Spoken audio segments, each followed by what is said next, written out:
You're listening to The People's Pitch, the official podcast of Minneapolis City Soccer Club, brought to you by FootballStadiumPrints.com. Let's start the show. And as I talked about just a couple minutes ago, as Joe Watt stands over this one, he appears to be the one taking the penalty here. This is a huge confidence booster if you're Duluth. Worst case scenario for City right here. And it stopped! Yes! And it stopped! Totally redeems himself. Matt Elder redeeming himself. Oliver with the right foot. The shot of the goal! Oliver! Justin Oliver will break the scoreless tie. And it is 1-0 Minneapolis City. Is Hutton now on the offense with the left foot. And it is now 2-0 Minneapolis City. Good finish. Nick Hutton taking his quick victory lap. Coming in hot off of tonight's Utepils sponsor event, this is the People's Pitch Podcast, the official podcast of Minneapolis City Soccer Club. We're about a 12er deep, so this should be a good one. Let's try to keep the rambling to a minimum, shall we? Joined as always by my co-host John Bisworm. John, big long Memorial Day weekend. Long week afterwards, celebrating it into another big weekend here. It feels like the soccer and the partying just doesn't stop now that summer's here and COVID is over. Yeah, we joked before we got on air that like tonight's key point for the show, our keys to victory for the show tonight is stay the course. You and me, no rambling. Follow the show notes. That's all I have to say. No, you're right, dude. It's just been we almost forgot to do a show this week because there was so much stuff happening. Yep. We just got done with the Utepils party, and it was great. It was awesome. Saw plenty of fans out there. A bunch of players were out. Had some good conversations with some really good folks, and really great way to kick off some things with our new sponsor that will be replacing Summit as our title sponsor in 2022, but also doing some stuff in 2021. But we have a huge show tonight. Lots of pretty much same thing as usual. We got some recaps and we got some previews and we got the runaround. Yep. From the MPSL North. So let's just dive right in. We'll start with the Rochester recap. We'll then get to the Duluth recap, and then we'll talk about a little bit about maybe not knowing who the Dakota Young Stars are, a little preview for the UPSL team. We'll talk a little Med City preview. They're currently sitting in second place behind Minneapolis City in the MPSL North with some pretty interesting finishes on their end. And then we'll finish up with the runaround of the NPSL North. So I think, Nate, this is a time where we should probably establish a new trend on the show where we kick off the show after we get through the table of contents, if you will, with just a 90s rap lyric to kick us off. So today is Regulators, Mount Up. Mount up we shall. John, the cynics among us were looking forward to this Rochester matchup from this last weekend. I was personally hoping for another rage quit. Yep. Everyone that has listened to the show or follows had followed the exploits of the U23 club in 2019 will remember that when we went to the Hayward tournament in Western Wisconsin. Yep. We played against Rochester, and after a red card or a number of yellow cards, and I think a red card in the first half, they just didn't come out for the second half, right? They just literally left the sports complex. You guys win. So, something cool like that could have happened, but at the very least, we were hoping for another 3 points for MC2 to strengthen our hold on first place, and I feel like that's the outcome that we should have expected. Absolutely. I mean, rage quit aside, the main thing, the undertone for Minneapolis City too is you never know what you're going to get thrown at us because the UPSL is crazy. And it's pretty much similar to our show today. Stay the course and just worry about yourself. Don't worry about what's coming at us, because if we play our way of soccer that Coach Prunty is trying to drill into these guys, as new guys come in and the team still is kind of quasi solidified. We're almost 4 games in now.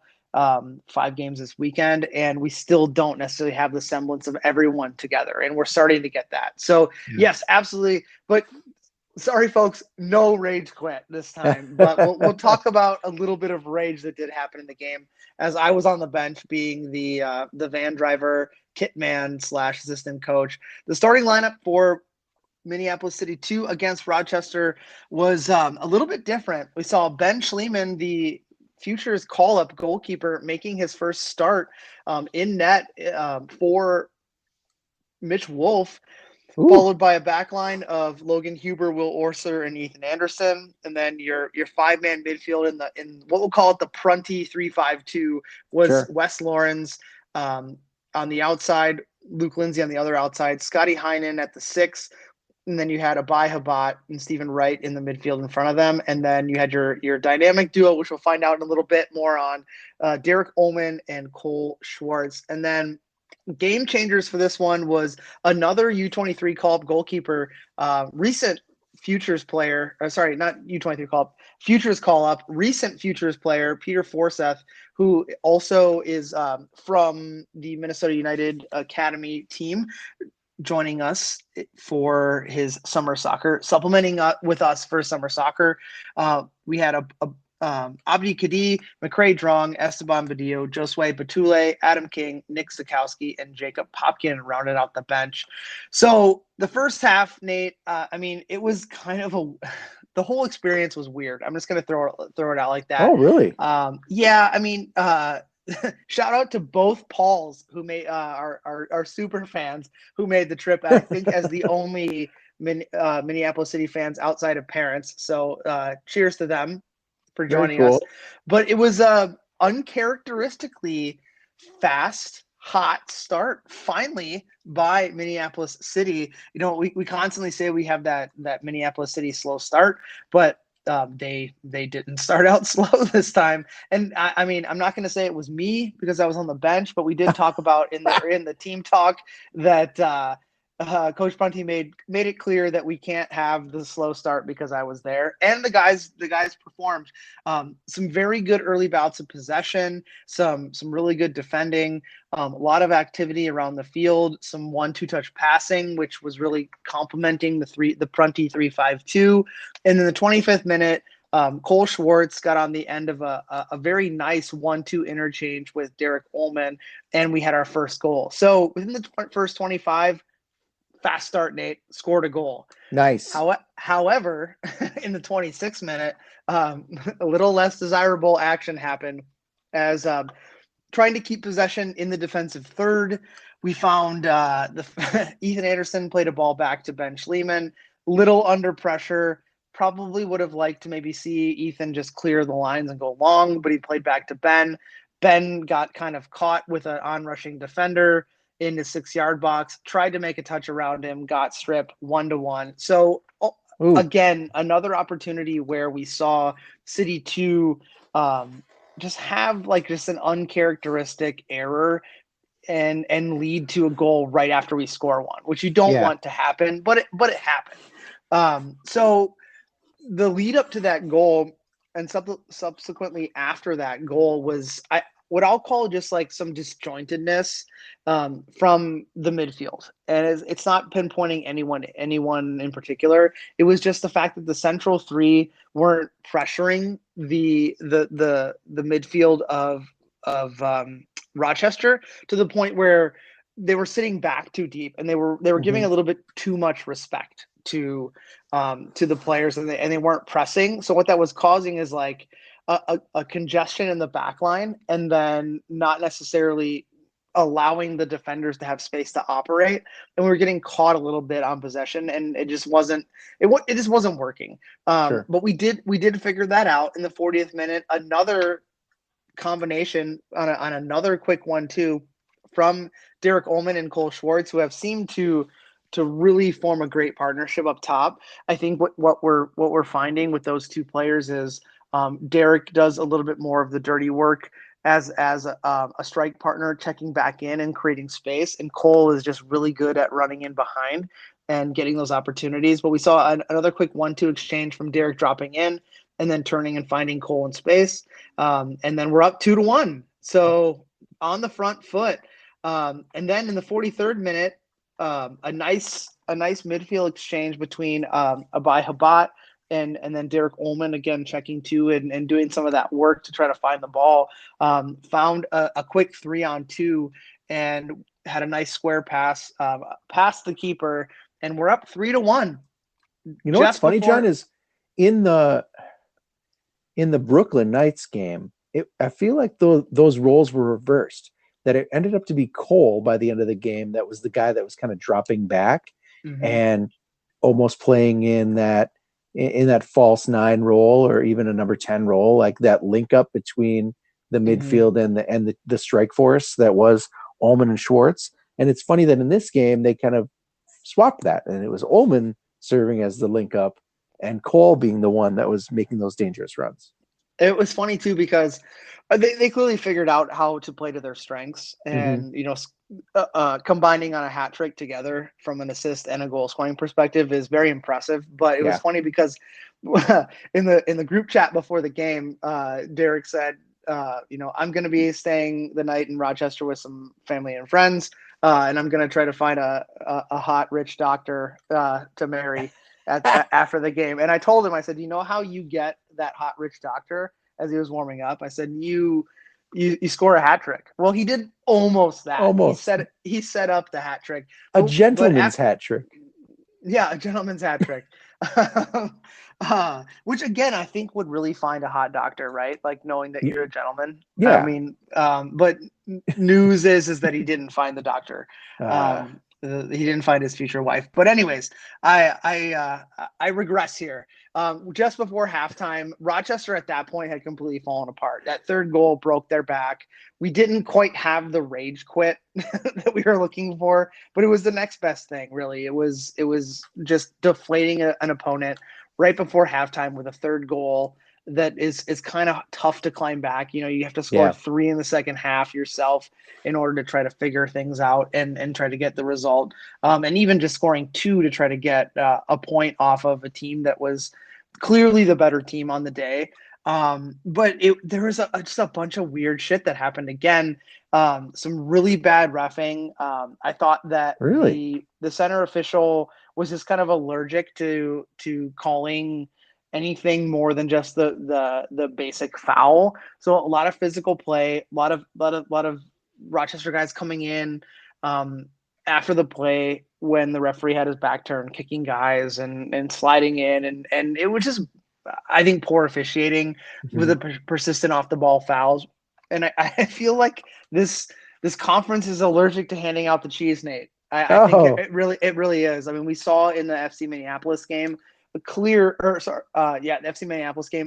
red card opportunity on a really bad tackle on Jake Simmons that has kept him out since because it was so bad. I really hope that as we move forward that we're not going to get guys injured, because the point of our club is to keep guys on the field, make them better, and hand them back off to their respective clubs or colleges that we're renting them from for the summer. So it's a little difficult for me as like the recruiter to be like, hey, release your guys and allow them to play with us when they're coming back injured or getting hurt because of bad fouls. So really hoping that the officiating kind of levels up a little bit. But that was where we were at half. That's I mean, it sounds like an action-packed half, and it really was. It seems like, from the scoreline, was the second half just kind of like foot off the gas, let's just get out of town and try to survive this bad officiating and this physical play? Or was it just a matter of trying some new things, putting some guys in that might not have been familiar with what's up, and we only left with those 3 goals? The message at halftime from Coach Prunty was really like, let's just try to fix the things that were broken in the first half from an organizational perspective, from a roles and responsibilities perspective, and then let's maybe bag another goal and then start making our substitutions. Second half started, Rochester came out super hot, high line of pressure, really caused us fits where there were bouts of possession where we like tried things, but we were always let down by that final pass to connect in the midfield, which, if you're losing possession in the midfield, as your final pass, that usually leads to counterattacks and numbers up in an advantage to your opponent. And that's what we saw. And Rochester came out hot. Luckily, they had no one who could finish. They did score that goal, which was really, I'll call it a mistake, a collective mistake defensively. And, Ben kind of getting caught in the first half. But second half, not really dangerous. They had a disjointed press that really caused us fits. But we were able to kind of figure it out. The subs started to come in around the 60th minute, 55th minute, where we subbed out the midfield and then kind of worked outside in and subbed off, the front to back, outside in, I guess you could call it, subbing off our attackers and then working through to some of the wing backs, and saw all of the players who were on the roster get a chance to play, except for Peter Forseth, our backup goalie, didn't get any action. In the 70th minute, Logan Huber making his starting debut. I thought he was the man of the match. He had huge human being. I mean, he's a big dude. He's a huge dude. And I thought that he really any sense of attack that was happening in the first half, but ultimately in the second half, where Dakota was getting on the front foot, he was always kind of Johnny on the spot to thwart that aside. But in the 70th minute, on a set piece, went up for a header, destroyed the goalkeeper, got booked. And then Coach Prunty and I, as coaches, were like, that's the one you're going to yellow card. It was clearly maybe an aggressive challenge, but it wasn't a yellow card opportunity. Sure. But that's what the referee. It wasn't even like for accumulation or anything. It was his first anything that was of danger. So you kind of throw your hands up in the air, like, you as a referee created this narrative by letting all the first half stuff go, and then you try to get it back with that. So Logan got booked in the 70th minute, and then in the 75th minute, he on another set piece, he was up, and the ball kind of went wide, and he picked it up, and then you don't typically see your center back having any moments of individual brilliance one-on-one. They tend to be straight defenders. He beat a guy one-on-one and got taken down in the box, and the subsequent kind of foul that should have been a penalty, in my opinion, that would have given us an opportunity to get that fourth goal. His shoe came off, and when he was trying to retrieve his shoe, the Rochester player picked it up and threw his shoe off of the field of play instead of handing it back to him. He got booked for that, and again, it was like, so this is what we're booking guys for? Like who throws a shoe in the first place?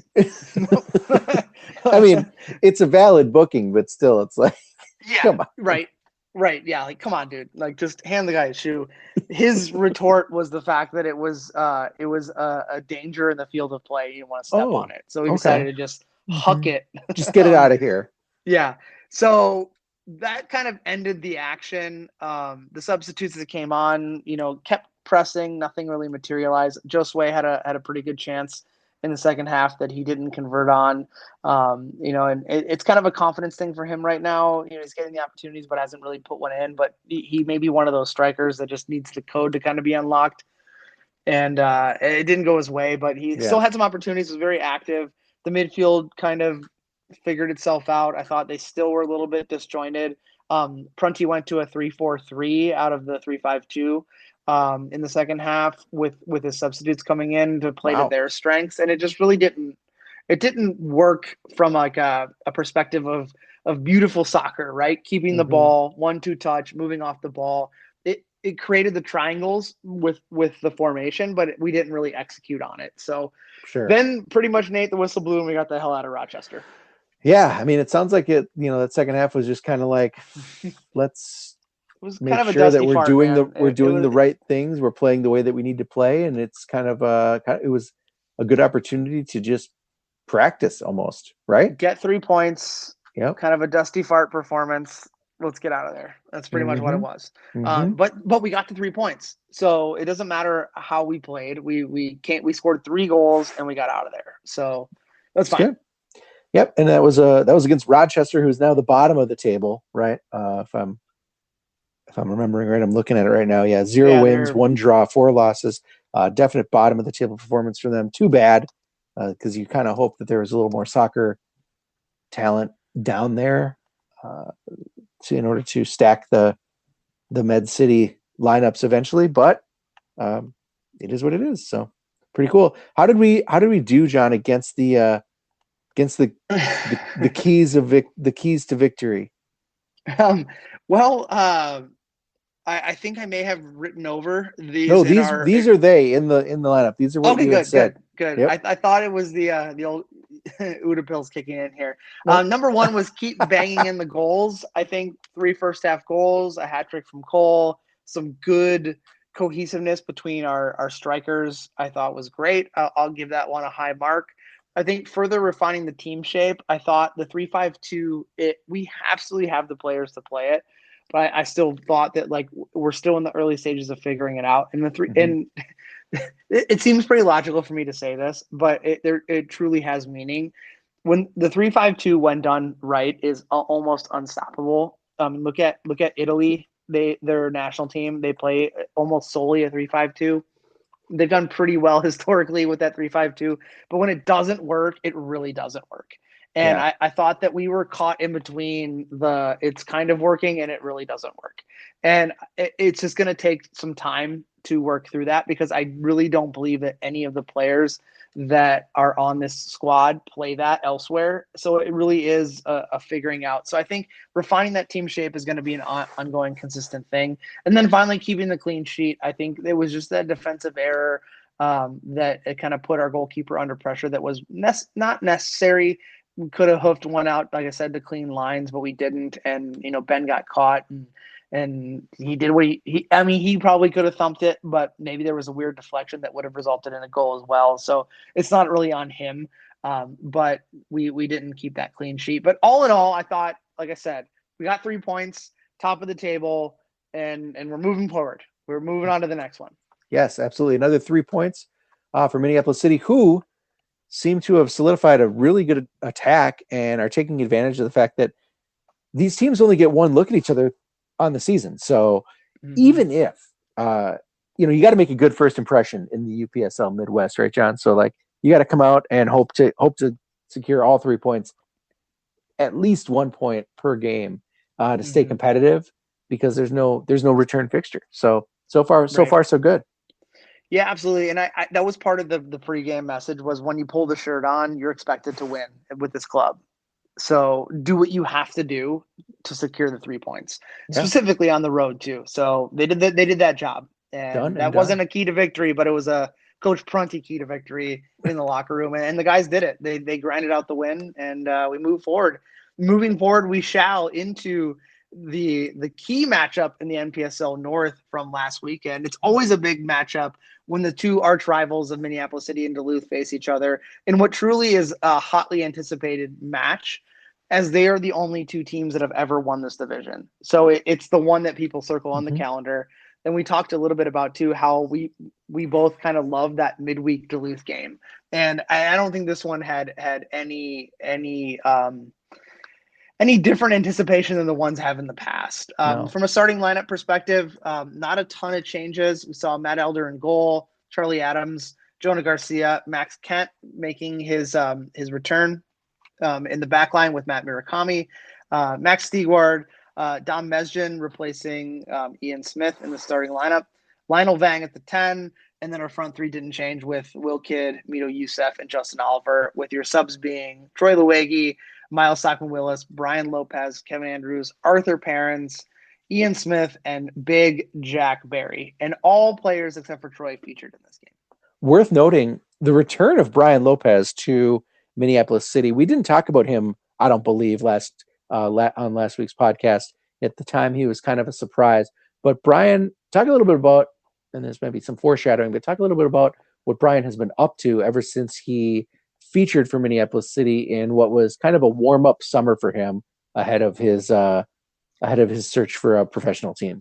Yeah, Brian's been in this weird purgatory from a professional standpoint. He played with us in 2017 and had a good season, I would say, with us in 2017. Didn't feature a ton, but when he did, he performed.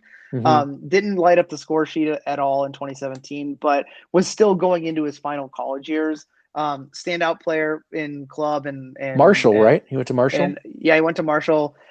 Played with a lot of the players who won the national championship this year. So the dude comes from good stock. After college, really Bloomington boy too, as well, if I remember right. Yep, Bloomington boy. Mm-hmm. So really looking to make that jump into professional soccer, but where he runs into issues is it's not an ability thing. Like he could absolutely play like on a USL2 team, and he had extensive trials in USL2 teams, or sorry, USL championship teams and USL1 teams throughout the Midwest. But the problem is that he holds he's of Mexican descent, so he doesn't hold a U.S. passport, so he would take up an international slot. Where some of these USL2 teams can dip into former pros that are internationals. They can dip into younger internationals, and he isn't quite on par with some of the guys that they can bring in, even though he is a high performer.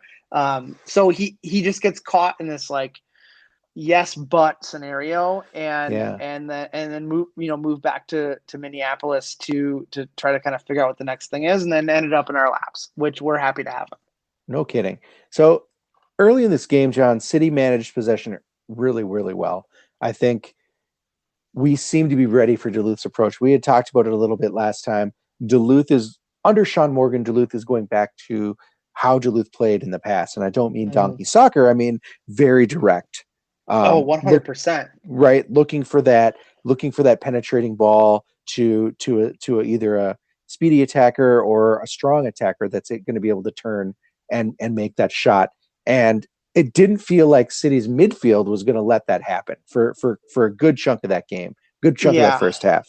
Yeah, I 100% agree with you. If you watch the stream or live or you watched it back, I said multiple times, like they were just bypassing clear opportunities to build through the middle through Aiden Hill, who I think he's a returner for them. I think he knows the division. He's a fantastic player. I think that they bypass so many opportunities to feed in through him to try to go direct up top, because there was like maybe half pressure from City, and I think they could have probably caused us more fits if they did that, but they didn't. Yeah, I think that in response, then it was really nice to see City be able to basically have their way up and down the side too. When you think about all the space that Matt Murakami had, a lot of space that Charlie Adams was able to have, it felt like, and then able to get back, how the midfield was able to either cover for that missing man and drop in, or for those guys to be able to track back. Like for a while, it felt like, wow, Duluth just is not gonna do this. There was one or two, only a few occasions in that first half did Duluth sneak in a runner that looked dangerous. Yeah, it was like half dangerous. Yeah, I think Elder maybe had to make one save, maybe one really good save by Matt Elder before obviously the first goal of Duluth. Unfortunately, one of those times, like I said, did turn into a goal, but for the most part, that attack was stifled by the City defense, mostly because of the organization and kind of how they had game planned for this Duluth team. But that one goal did happen, and we were down 1-0 at the half. Do you want to talk a little bit about kind of how that goal happened and what adjustments City needed to make at halftime? Well, I think that if you talk about, just to go on what you mentioned, I think it was very much so the pressure cover balance scenario that coaches threw out there, where we were allowing our wingers and our outside backs to get forward. But like you said, there was that cover between, whether it was Max Stegwart, Dom had a few opportunities where he stayed back and he covered. The center backs kind of anticipating that long ball and being able to be in the right place at the right time. I thought it was good. The goal itself for Duluth in the first half, I thought was and again, I mentioned it in the broadcast, it was kind of a compounding of like minor things that led to a major downfall, which was the goal. I thought that like a few plays before the goal happened, there was a good bout of like a 5, 6, 7 combination pass sequence for City. And then Lionel Vang, sitting in the middle of the field, had an opportunity to check 2 to keep that going and didn't. So we had to go long, and Duluth then ate that up, got the ball direct very fast. We were caught with not having that balance.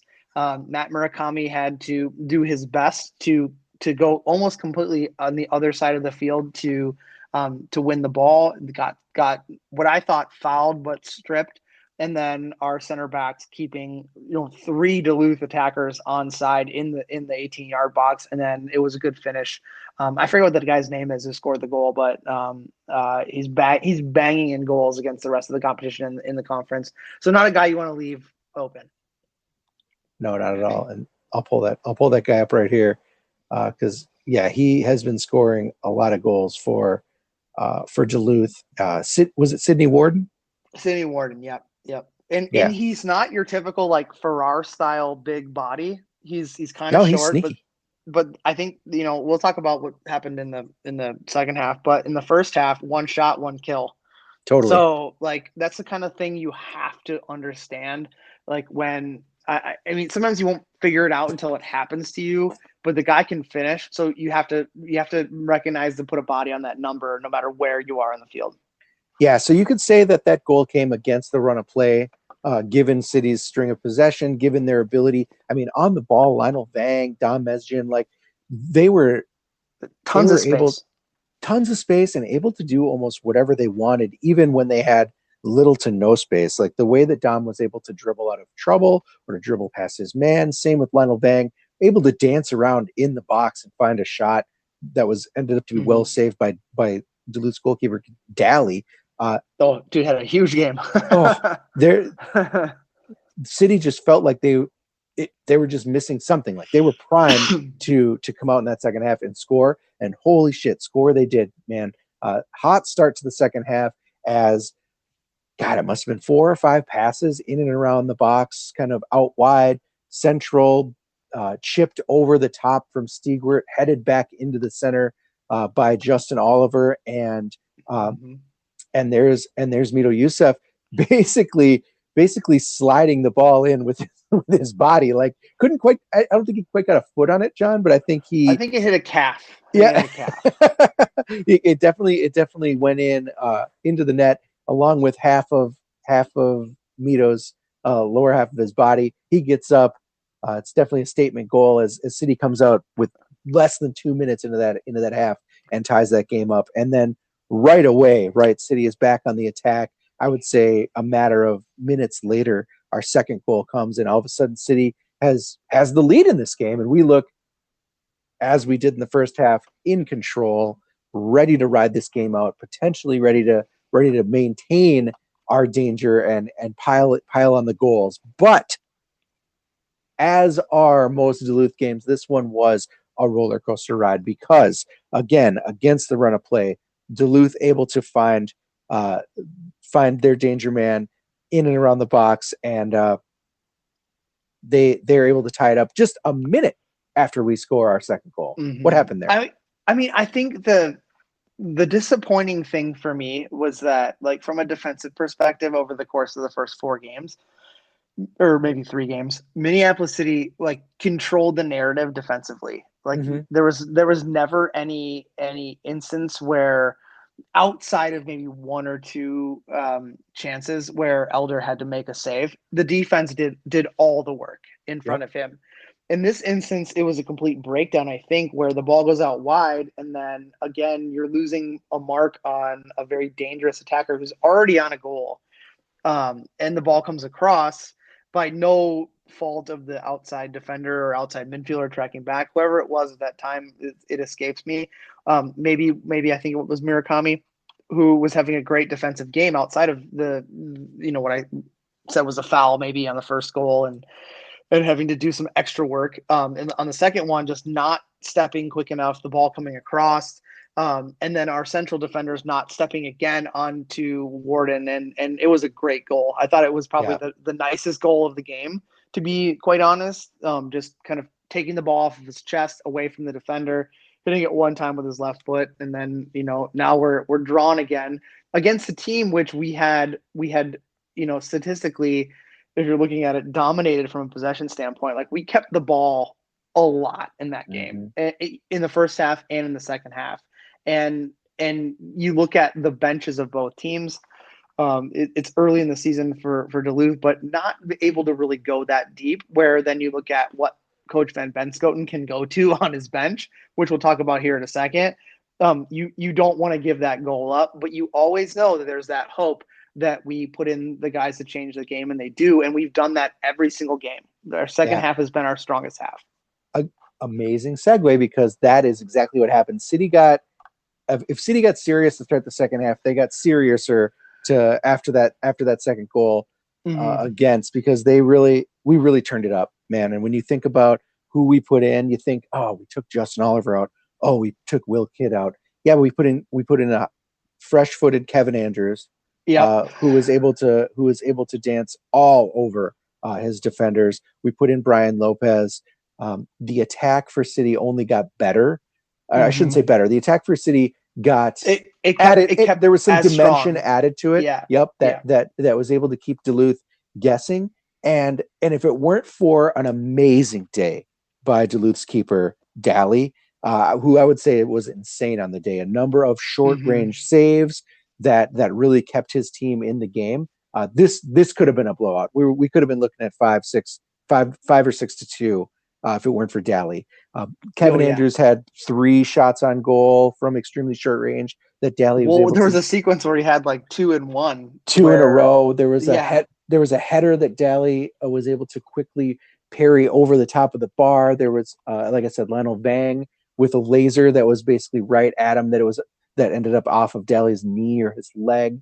I don't know if Brian Lopez had a shot saved. Will Kidd had a shot saved before his score. So there were a number of really nice saves by the guy. But in the end, City finally gets the breakthrough goal, and they get it through Brian Lopez, who we just talked about earlier here. I think this goal was really interesting to me because it felt like Brian let the ball do a lot of the work, and the Duluth players almost fell over themselves trying to stop the player without going after the ball. I think there was an interesting, I don't know if it was a slide tackle or what, that it felt like that Duluth defender went after Brian rather than the ball, and he was able to let that ball just kind of roll a couple extra yards forward and hit a left-footed shot into the right side netting.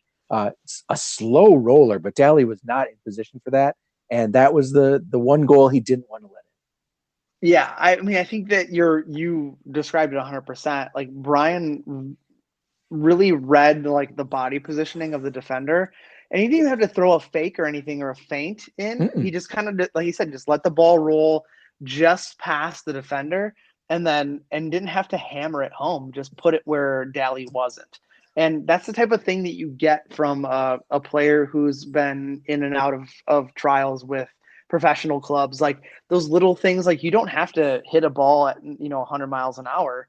You just got to put it where the goalie isn't. And that's what Brian did. And again, you think about the fact that you look, if you're anyone outside looking in at Minneapolis City, this Minneapolis City team, you look at like the guys that come off the bench, like, you're battling with a guy who has superior talent for like 60, 70 minutes, and you're dog tired, and there's no sub coming for you. And then these guys come on and you're like, God damn it. Like, and it truly goes to your next talking point here.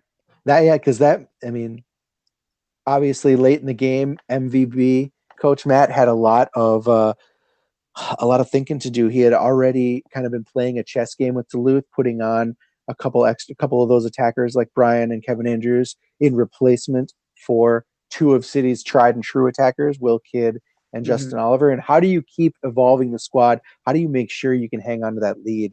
And unfortunately for Kevin Andrews, it meant he's in and out, substituted out for a defender, right? That's unfortunate. It's tough, but you got to understand. You understand the reasoning, and it makes total sense. That, like, look, it's time to lock this game in. We got to bring Jack Berry in. Also interesting, Artie Perrins comes in who adds a lot more size up top, right? He comes in up top, which I thought was really cool, just to be able to add more, add that size, add that physicality for when he would have probably needed to drop back to help City weather a late game Duluth storm, which they're known to have, right? Duluth always, and they almost got it, man. They almost got it. I know, exactly. I'm watching it from the booth, thinking like, God damn it, here it comes again. every time. But in this case, City hangs on. MVB's chess match is against Sean Morgan was successful, and we come away with the 3 points at home against who we think will be one of our 2 toughest opponents on the year, Duluth FC. Yeah, and I think the main thing too is like you not only brought in Jack Barry, who could just eat up everything long because he's so big, but you also bring in like Ian Smith, who's that calming midfield presence, who's very possession focused and doesn't lose the ball very often. Yep. Who's able to come on. You know, that's a great supplement for guys that are tired defensively when you have a guy who can eat every ball in the air up, and then you have a guy who, if we win it back, is not going to lose it. And then you have a guy like Arthur who can supplement that with trying to kill out a game by having energy up top. Like it's tough, man. It's as a player in my past, like if I had to look at that, I'd be like, God damn it. Like what can we possibly do as a team to stop this? Yeah. Maybe nothing. Yeah. Tough to game plan against 1 or 2 players. Really, really hard to game plan against 18. Right? Yeah. So, John, keys to victory. How did we do? The first one you brought up last week was we got to keep that ball. I thought we did a really good job of keeping the ball. We didn't necessarily do a ton with it in the first half, but we did a lot. We did what we seem to do best. Keep the ball, tire teams out, make changes in the second half, bang in goals. You know, like it's a formula that we seem to have, and it's okay. You'd like to see maybe something a little bit earlier, which we'll talk about in a second, but we don't get that. And that's okay, but we'd like to maybe see it happen a little more. So number 2 was finish the early chances. I thought we had a couple really good ones. We talked about Daly, the Duluth goalkeeper, on the day just standing on his head, and there's not much you can do about that. But the possession of keeping the ball created chances that we just didn't convert. And then finally watching that counterattack, I thought that collectively we did a really great job of not only pressuring the back line of Duluth so they couldn't get that long ball off when they had a good opportunity to play it, but also our defensive, we'll call them defensive 4, being able to eat a lot of that stuff up and anticipating that it was coming versus having to react to it because it just showed up. So I thought overall we did a decent job. I mentioned on the broadcast, I hate to be the Debbie Downer, but it wasn't our best performance. I think that we left a lot on the field, and against a team like Duluth, you can't do that because we talked about they almost snuck one in at a late free kick, a corner, and then a subsequent corner kick. Where those are just the things that happen where they just bang it in, and then all of a sudden we're down or we're drawn level, and we can't do anything about it. There's not enough time because our attack is very much revolves around keeping the ball, like we mentioned, and trying to pick out where the weaknesses are. And if you don't have time on the clock, you can't really do that. So I thought overall we did well, but that game could have been 5-6-2, you know, maybe even more if we would have kind of collectively brought it all together. Which again, if I'm outside looking in, Duluth being one of the toughest teams to throw at us this year, I'm not encouraged if I'm one of the other teams in the conference that we haven't played yet. Speaking about a team we haven't played yet that should not be encouraged, this weekend, Minneapolis City continues our mini stretch of competitive games that some of us have been eyeing for a while. Fellow undefeated team Med City comes to town, hot off of their victory against 10-man Lacrosse Heiress. Oh my God, dude. Did you watch that game? No. Like Duluth, Med City has had an interesting start to the season. They somehow secured a schedule that saw them open against the traditional bottom 3 teams, plus the newcomer Joy Athletic, and 3 of those 4 games were at home in Rochester. So far, so good. Basically what you're expected to do. You've beat all 4 of them. But now it's time to play with the big boys. Admittedly, and to play on the road. Yep, exactly. And admittedly, Med City, John, has scored 14 goals against those teams, but so their offense seems to be clicking a little bit. And I think frequently the guy you want to look at frequent to the stat sheet is forward Mazid Aro Lambo. Midfielders Colton Prater and Lucas Hart have contributed as well. But we know Hilton really, Jones. yeah, Med City's well drilled on set pieces. This is where their goals are coming, free kicks, corners, that sort of thing. So the question is, can they defend against an elite and ever adjusting attacking squad? They opened the season giving up 3 to Sioux Falls, which was interesting to me. In the first half. Yeah. Yep. They've given up goals to Joy, gave up goals to Eris. The only team that they've shut out so far is Dakota, and who hasn't. So it's really a matter of, just like when we looked at Duluth, like, is this a team that's going to be able to stop the Minneapolis City attack? Well, the early answer is no. And that's said with all due respect, right? Like, if you're giving up 3 first half goals against Sioux Falls Thunder, you're giving up 2 first half early goals against Joy at home. You're giving up an early goal against Eris, even though it was a 10-man Eris. They gave up a goal before it was 10 men. Like, those are the teams that they're going to give you everything they got in small bursts, where we've talked about Minneapolis City will wear you down, will really challenge your depth, and then really get after you. And I like I said, the early indicator is no. So that means that what does Minneapolis City have to do then? It has to eliminate the defensive errors, stifle the counterattacks, not have stupid fouls in tricky spots on the field, and just put together a collective game again. And we didn't see that against Duluth, and we still managed a victory, which now we don't care about because we got the 3 points. But you have the second place team rolling into town on Saturday. You want to put it all together against them, because you want to be able to say, look at us on top. Come get it, right? Come try to beat it. So what are the keys to victory for Saturday, John?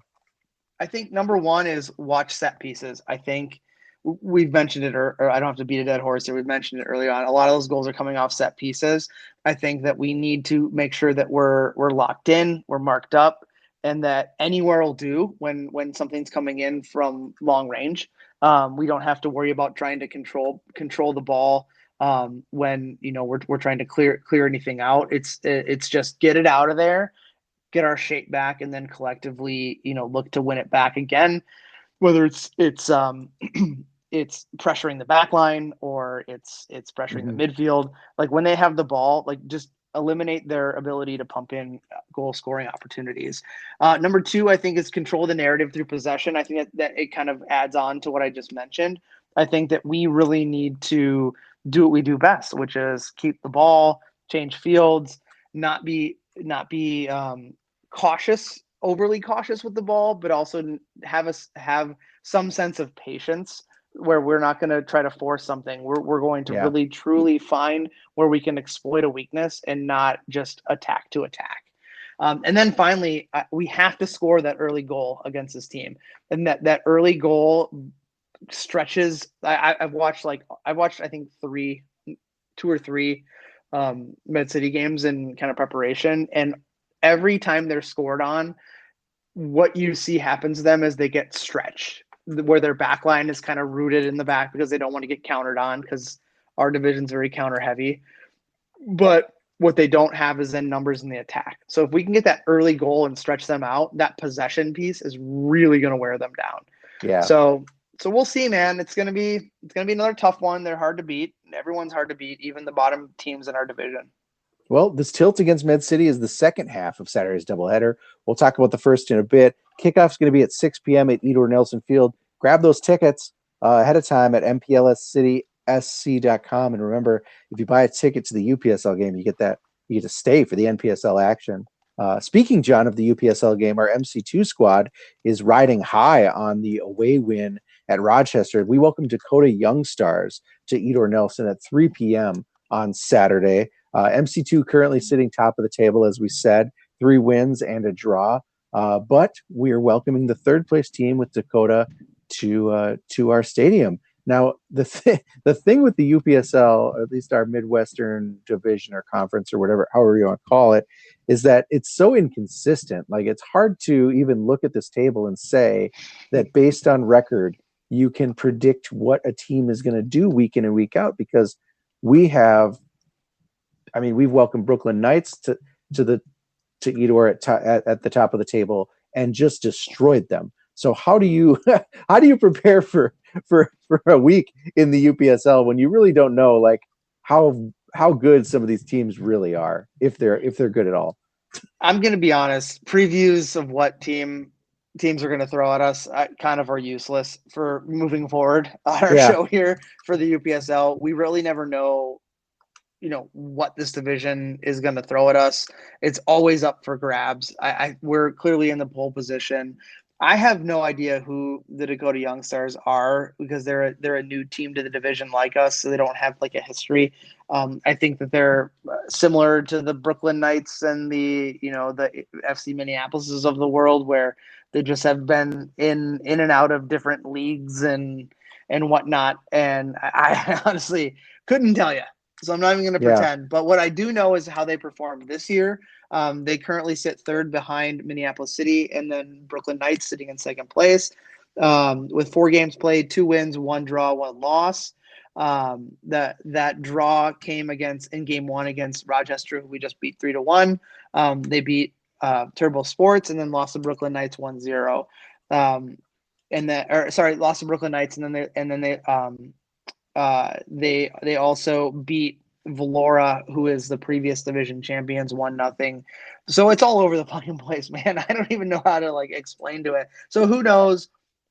Besides, it's going to be a hard fought game. It's going to be a little dodgy, probably some less than desirable reffing, which is kind of consistent. But we'll be at home, so we might get a little bit more home cooking on the type of refs that we might have seen before. So we might know that.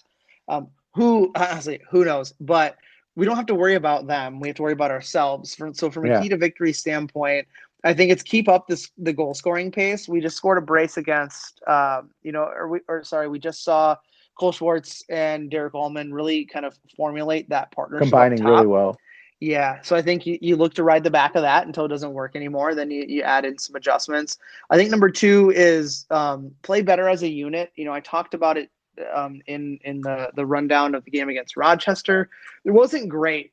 Collectively, we didn't do what we can do best, and if we do that best, we're just better at soccer than the other teams we face, and we should be scoring 5-6 goals. But we're allowing teams like the Rochesters of the world and the FC Minneapolis of the world to have a glimmer of hope when we really could be stepping on the throats early. So playing better as a unit, I think, will help that. That Prunty 3-5-2, I think another week of that, training it in, playing it, I think we'll do well. And I think keeping a clean sheet, we have yet to see this team really just fully dominate from start to finish.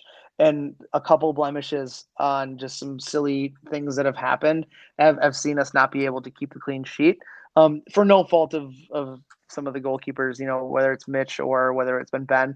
We just want to see a level up collectively from all 11 players in order to keep that clean sheet. Sure. So the double header of soccer, folks, has the boys take on Dakota Young Stars at 3 p.m. Saturday, June 5th at Edor Nelson Field, just ahead of the NPSL team playing against Med City in a very interesting game. So get on out there, buy a ticket to this one, buy a ticket to both, as there's so much soccer happening back to back. So let's just get after it.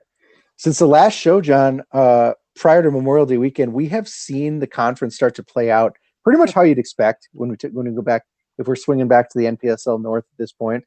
Duluth recovered from their loss here by beating Eris.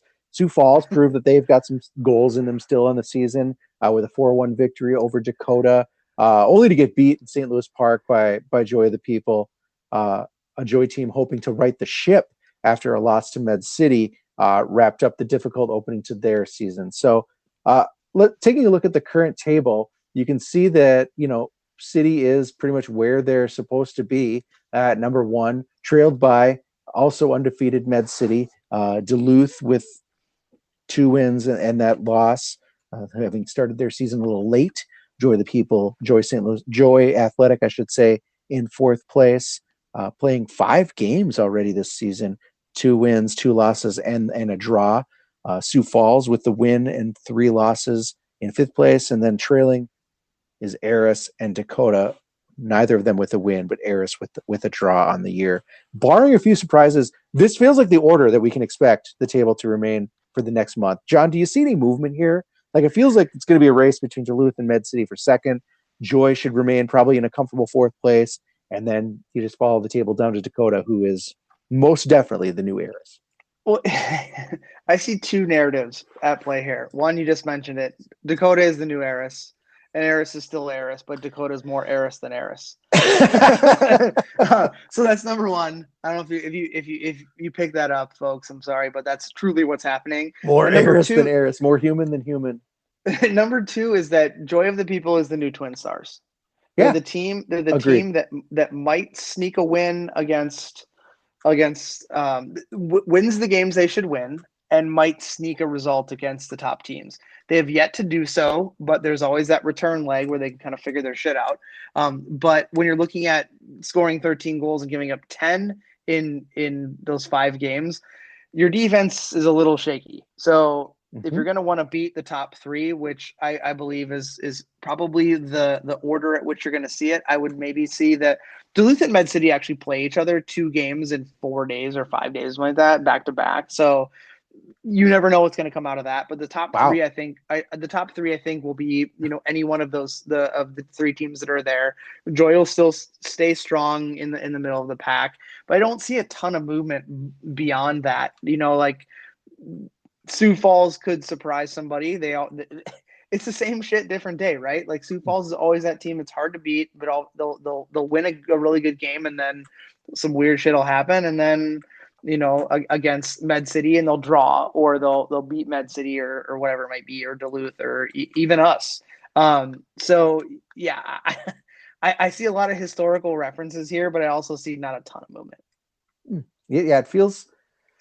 We had started the season thinking like, oh, how different is the NPSL North going to be? And it really, in the end, doesn't seem to be too different. We're just swapping teams, and here we go. So happy to still be on top, and happy to have at least half a summer of soccer ahead of us. Yeah, a lot of soccer, especially a lot of soccer on Saturday. So I'm gonna head out there, take in the City 2 game from the stands while you'll be up in the booth. Maybe I'll come join you for a little bit. Get the family out there, and then get to work calling the action for the Med City Minneapolis City MPSL game at 6:00. So remember the time, there was a time change, so the game is starting at 6, not 7:00. So please don't show up at 7 because soccer will already have begun.